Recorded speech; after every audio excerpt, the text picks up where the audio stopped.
আবারও নদিয়ায় মর্মান্তিক দুর্ঘটনা। পেট্রোল পাম্পে তেল ভরে টাকা না দিয়ে চলে যাওয়ার সময় কর্মরত এক যুবককে পিষে দিয়ে চলে গেল একটি ম্যাক্স গাড়ি।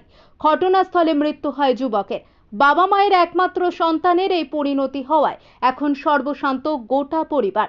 নদিয়ার শান্তিপুর বাবলা পঞ্চায়েতের কন্দখোলা 12 নম্বর জাতীয় সড়কের পাশে একটি পেট্রোল পাম্পের ঘটনা।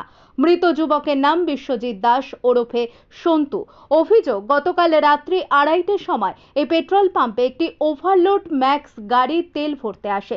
ফুল ট্যাঙ্কি তেল ভরে গাড়িটি টাকা না দিয়ে চলে যাওয়ার চেষ্টা করে। এরপরই কর্মরত যুবক বিশ্বজিৎ তার দায়িত্ব পালন করার জন্য ছুটে গিয়ে গাড়িটিকে আটকানোর চেষ্টা করে, কিন্তু শেষ রক্ষা আর হলো না। ম্যাক্স গাড়িটি তাকে ধাক্কা মেরে গাড়ির নিচে ফেলে পিষে দিয়ে চলে যায়। যদিও অন্যান্য ব্যক্তিরা ছুটে আসার আগেই ঘটনাস্থল ছেড়ে পালিয়ে যায় ঘাতক ম্যাক্স গাড়িটি। আর ঘটনাস্থলে মৃত্যু হয় যুবকের। একমাত্র ছেলের মৃত্যুর খবর পেয়ে কান্নায় ভেঙে পড়ে বিশ্বজিতের বাবা ও মা। সে সংসারের একমাত্র উপার্জিত যুবক ছিল, তার উপরেই নির্ভরশীল ছিল তার বাবা মা। কিন্তু অকালে তরতাজা একটি প্রাণ চলে যাওয়ায় এখন শোকাহত গোটা এলাকা। যদিও ঘটনার উদ্ঘাটন করতে রবিবার পেট্রোল পাম্পে আসেন রানাঘাট পুলিশ জেলার পুলিশ সুপার কুমার সানি রাজ। এছাড়াও অতিরিক্ত পুলিশ সুপার সহ পুলিশের উচ্চপদস্থ আধিকারিকরা খতিয়ে দেখেন সিসি ক্যামেরা, গাড়িটির নাম্বার প্লেট জানার চেষ্টা করেন। যদিও সিসি ক্যামেরা ফুটেজ দেখে ঘাতক গাড়িটিকে খোঁজার চেষ্টা করছে পুলিশ। অন্যদিকে রবিবার যুবকের মৃতদেহের ময়না তদন্তের জন্য পাঠানো হয় পুলিশ মর্গে। নদিয়া থেকে জগন্নাথ মণ্ডলের রিপোর্ট। আপনারা দেখছেন আরবিপি টিভি বেঙ্গলি নিউজ। চ্যানেলটা ভালো লাগলে সাবস্ক্রাইব করে সঙ্গে থাকুন সবার আগে খবর পাওয়ার জন্য। আর যারা সাবস্ক্রাইব করে রেখেছেন তাদের অসংখ্য ধন্যবাদ আমার চ্যানেলের পক্ষ থেকে। গতকাল রাতের যে ঘটনা, এই যে মারা গেল পেট্রোল পাম্প কর্মী, এখনো গাড়ি কি ধরা সম্ভব হয়েছে? নাই, এখন সিসিটিভি ফুটেজ দেখা হচ্ছে। বাকি আমার মাল্টিপল টিম লাগিয়ে ওদিকে কালিয়ানি, এদিকে পুরো কৃষ্ণনগর সব দিক থেকে চেক করা হয়েছে কি হাইওয়ে উপরই ছিল। এখান থেকে এখানে এসে 4-5 হাজার টাকার তেল নিয়ে আর তারপর এখান থেকে পালাচ্ছিল। ওর মধ্যে একজন অ্যাক্সিডেন্টলি চাপা পড়েছে, ওর একজনের ডেথ হয়ে গেছে।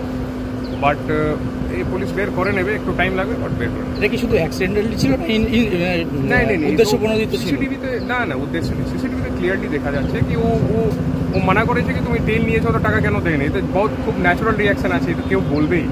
তো যে বিজনেস করছে তো বলবেই কি তুমি 4,000-5,000 টাকার তেল নিয়ে নিয়েছো, পেমেন্ট করছো না, এমনি পালাচ্ছো। তো দ্যাটস ওয়াই প্রতিকার করেছে, ও একটু বাধা দেওয়ার চেষ্টা করছিল। এর মধ্যে স্যার পরিবারে তো একমাত্র সন্তান ছিল, সেটা মানুষের খুব ভেঙে পড়েছে পরিবার। तो definitely it's a very bad incident, খারাপ ঘটনাই হয়। বাট লেকিন আমাদের কাজ আছে এই জন্য খুব গুরুত্ব দিয়ে পুলিশের মধ্যে ঢুকছে আর বের করে নেবো। একটু টাইম লাগবে, but we will be able to finalise. ঠিক আছে, ঠিক আছে। দাদা, আপনার পেট্রোল পাম্প কর্মীকে কালকে পিষে দিয়ে গেল একটি পিকআপ ভ্যান, কি ঘটনা ঘটেছিল? রাত্রি 2:19 নাগাদ একটা পিকআপ ভ্যান আসলো, তেল নিল। তেল নেওয়ার পরে ওদের ওই ভাবচক্র থেকে আমার স্টাফটা দেখলো যে টাকা দেবে কি দেবে না, এরকম একটা আমাদের মনোবৃত্ত দেখতে পেয়েছে। 3 জন ছিল, মুখে গামছা বাঁধা। কন্ডিশন বুঝি ওদের পেস যাচ্ছে, ঘুরছে। তাই এনি টাইমে ড্রাইভার গিয়ে ফট করে গাড়িতে উঠে ও গাড়ি টান দিয়ে বেরিয়ে চলে গেল। এবার আমার স্টাফটা ওই দৌড় মেরে এসে ধর করতে করতে ওকে ধাক্কা মেরে ফেলে চাকার তলায় পিছিয়ে দিয়ে চলে গেল। কি মনে হচ্ছে, এটা কি উদ্দেশ্য প্রণোদিত হবে নাকি অ্যাক্সিডেন্টালি হয়েছে? এটা কি বলবো, এখন ওদের ধান্দা যে তেল নেবো, টাকা দেবো না, যাকে পারবো মেরে দিয়ে বেরিয়ে যাবো। এখন ঘটনাস্থলে এসপি, অ্যাডিশনাল এসপি এসেছিলেন? হ্যাঁ। কি বললেন তারা? বললেন দেখছি আমরা প্রশাসনিকভাবে দুষ্কৃতীকে খুঁজে বের করার চেষ্টা করছি। আপনারা কি কমপ্লেন করেছেন? হ্যাঁ, থানায় করেছেন কমপ্লেন? হ্যাঁ। যে মারা গেছে তার নাম কি? বিশ্বজিৎ দাস। বয়স? এই 28 বছর। বাড়ি কোথায়?